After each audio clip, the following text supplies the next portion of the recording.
This is ESBR Boxing. Delighted, as always, to be joined by Johnny Nelson, MBE. Johnny, last time I saw you was in the baking hot sun of Barnsley. A bit colder in London today. How are you? You okay? I'm fine, thank you very much. London's like my second home for the last 2 weeks, so I'm fine. I'm good. No, good to speak to you as always, and thank you as always for your time. To get things started, one person I just wanted to talk to you about today, Chris Eubank Jr. A lot of people didn't see what he was saying coming, called pretty much every promoter under the sun scumbag, has a fight of his own to sell, and he's got people talking about him again. What were your thoughts on what he was saying? That's Chris. You know, he's love him or loathe him. He's probably one of the smartest, shrewdest businessmen boxers going. Without some big ass start, this guy's in a very strong position.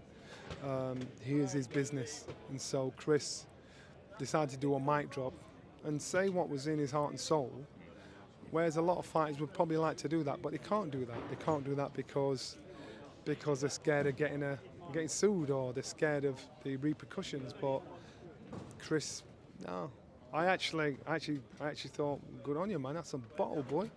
You know, and as an ex-fighter, and for current fighters, you'd look at him and you'd probably inside thinking, good on you. You know, it doesn't matter what he said is wrong or right. He's actually spoke his mind and heart and soul, and a lot of fighters won't say it because they'll not want to upset the promoters or whatever. And you know, they want to they want people to villainize him for daring to speak his mind.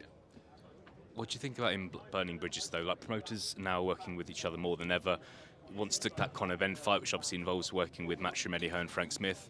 Do you think maybe like these people, Frank Warren as well, they're going to have to be persuaded to work with this guy again, to deal with him again after what's happened today, or not so much? You think you've got it back to front. It's not working with him. It's a case of him working with them. Yeah. And this is business. And Frank himself once said to me, Johnny, I've got to do business with a lot of people I don't like. So that's just how it is. No, of course. We'll see what happens on with Chris Eubank Jr.'s next fight against Sarah Mehta next month. One thing about Saturday night, Johnny, obviously, I'm sure, everyone who's watching this video knows what happened. Anthony Joshua, he's confirmed he's going to fight again. Do you think we're going to see the Dubois rematch? We saw him fight with Ruiz again, fight with Usyk again. I don't know. If he said he's going to do it, until he does it, let's just look at it then. He said he's going to do it. He wants to do it, which is good for him. Yeah. Let's just wait and see.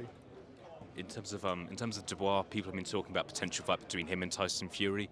Can you see that fight happening? Fury's obviously in the grander stage of his career. Can you see that happening? No. I think Tyson Fury boxes Usyk. His biggest fight after that, after Saturday's performance, lesser risk, is to fight Anthony Joshua. Depends on what Anthony Joshua does with his career in the future. Depends on how Tyson Fury goes against Alexander Usyk on the 21st of December. Does that fight between Josh and Fury still appeal to you, Johnny, as a fan? We've been talking about it for so many years. It will always appeal.